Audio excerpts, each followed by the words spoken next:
27 people are feared dead after a fire broke out inside a psychiatric clinic in Japan's city of Osaka. The fire was located on the fourth. At least 27 people are feared dead after a fire broke out inside a psychiatric clinic in Japan's city of Osaka. The fire was located on the fourth floor of the multi-story office building in the shopping and entertainment district, but was extinguished within about 30 minutes. Police are investigating the incident as suspected arson, as authorities reported 27 people were in cardiopulmonary arrest, the term used in Japan before a death is officially confirmed. 3 people have been confirmed dead in hospital whilst 1 has sustained injuries. Police received reports that an elderly man brought a bag into the building that was leaking flammable liquid, and then he proceeded to allegedly ignite it.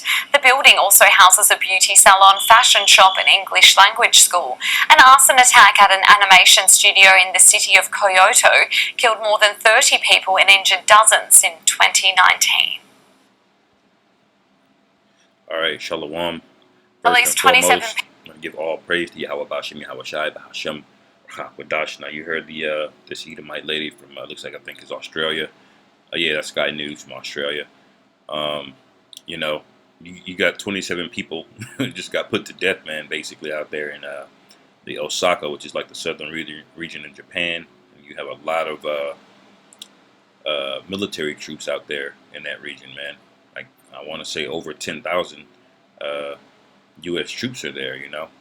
Now, you got to realize, why is the Lord still judging this place? Because the Ammonites are wicked, man. They would be confederate with Esau, you know. As you notice, this school is right by this this English-speaking place. Because everybody in Japan, like if Jake were to go over to Japan right now, man, they'd be able to understand you, because the vast majority of them speak English, you know. Why? Because they're down with the program, you know, of Esau Edom, you know, and they ultimately want to be like Esau Edom. You'll see Ammonites over there wearing suits and ties. You'll see high-rise buildings. Like Tokyo is a bigger, better version of New York, man. There's like over 20 some million people just in the metro area of Tokyo, man. So it's more than double, maybe triple the population of New York, you know, in terms of how many people are there. And it's over 30 some million people, you know, in the outskirts. So the Lord has raised this place up to get judged, and we've been seeing judgment going off just like this over here in the States as well too, man. Building collapse here, you know, an explosion there, somebody gets gunned down here or there, you know. And this thing is going to increase, it's going to escalate. Well, this is going to be normal. You know, news coverage like this isn't even going to be necessary, because it's going to happen so often, you know. Now, I'll get a precept real quick. This is Amos. Thus saith the Lord Yahweh, for 3 transgressions of the children of Ammon, and for 4 I will not turn away the punishment thereof. All right, so when he says he's not going to turn away, that means he's not going to forget. All right, because Ammon has came against us in the past, you know, mainly when you read Judges chapter 11, that's when they really got emboldened themselves against us, man, you know, for no real reason. All right, and the Most High had to raise up Jephthah, who was basically like, I believe in that show Game of Thrones, there's a character called Jon Snow. I believe they used Jephthah as like the foundation of that character, man. Because you read Jephthah's story, he's very similar to Jon Snow in that Game of Thrones show. But anyway, the Lord raised him up to have to deal with the Ammonites because of how bold they got, man. You know?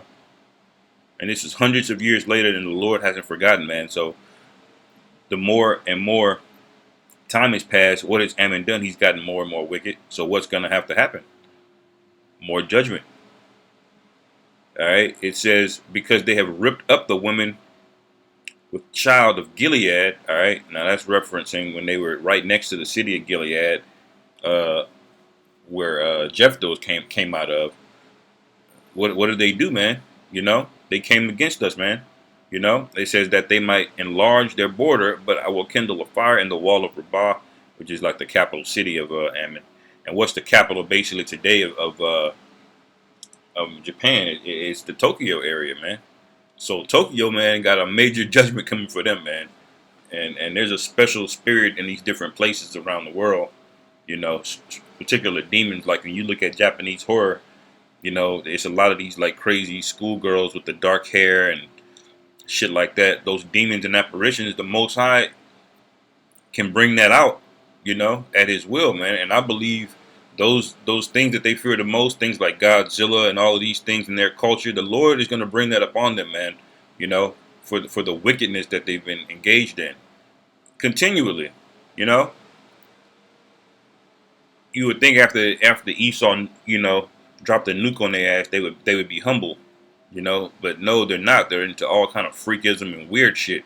All right. It says, "But I will kindle a fire in the wall of Rabbah, and it shall devour the places thereof with shouting in the day of battle, of the tempest in the day of with shouting in the Salakia, with shouting in the day of battle, with the tempest as in the day of a whirlwind." So it's going to be a major troops just going to overrun them, man. All right.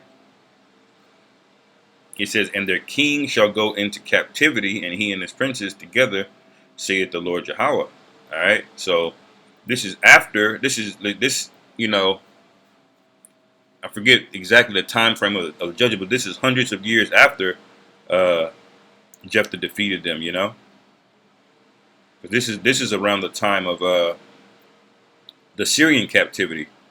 You know, and the Lord still has an anger brewing for Ammon. You know, now let's read again later down in Zephaniah. It says Zephaniah 2:8. It says, "I have heard the reproach of Moab." All right, because Moab is the so-called Chinese people, which they're going to be judged as well too. All right.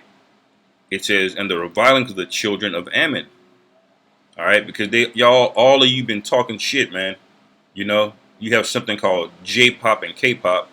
All right, which is nothing but an appropriation of the flavor and style of Jake, which there are Jakes over there, you know, that help fuel that. But Ammon, you'll make money off of it, and you'll talk shit about us, you know. It says, "Whereby they have reproached my people and magnified themselves against their border." So the Lord hasn't forgotten about the events that went down in Judges 11, man. All right, the Lord is petty like that. All right. And He set you up to do it, so he can judge you. It says, "Therefore, as I live, saith the Lord Yahweh of hosts, the God of Israel, surely Moab shall be as Sodom, and the children of Ammon as Gomorrah." All right, which what happened to them? All right, those cities, Most High had to completely destroy them. All right, utterly and completely, and that's representative of Ammon and Moab today, man.